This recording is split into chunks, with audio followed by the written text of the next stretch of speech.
এক ভাই প্রশ্ন করেছেন, ঠান্ডা খাওয়া কি জায়েজ? ভাই, ঠান্ডা কি জিনিস তা বুঝতে হবে। এটা হচ্ছে গুইসাপ জাতীয় প্রাণী, আবার কেউ বলেন টিকটিকি জাতীয় প্রাণী, বুঝলেন?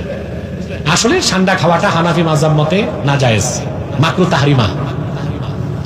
আবু দাউদ শরীফের একটা হাদিস আছে, আল্লাহ রাসূল সাল্লাল্লাহু আলাইহি ওয়াসাল্লাম ইরশাদ করেছেন, নাহা রাসূলুল্লাহ সাল্লাল্লাহু আলাইহি ওয়াসাল্লাম আন আকলি লাহমি দাব্ব। হাদিসটি আবু দাউদ শরীফও আছে, মিশকাত শরীফও আছে। আল্লাহ রাসূল সাল্লাল্লাহু আলাইহি ওয়াসাল্লাম দাব এর গোশত খেতে নিষেধ করছেন। এই দাব ব্যাখ্যায় অনেকে লিখছেন গুইসাপ, অনেকে বলছেন ষান্ডা।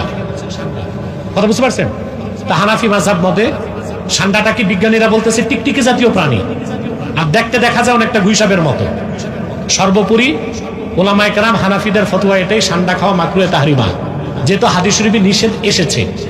আর একটা রওয়ায়াত আছে বুখারী শরীফে যে রাসূল করিম সাল্লাল্লাহু আলাইহি সাল্লামের সামনে সাহাবায়ে কেরাম খেয়েছিলেন, আল্লাহ রাসূল সাল্লাল্লাহু আলাইহি সাল্লাম ধরেন নাই, আবার সাহাবায়ে কেরামকে কঠোরভাবে নিষেধ করেন নাই।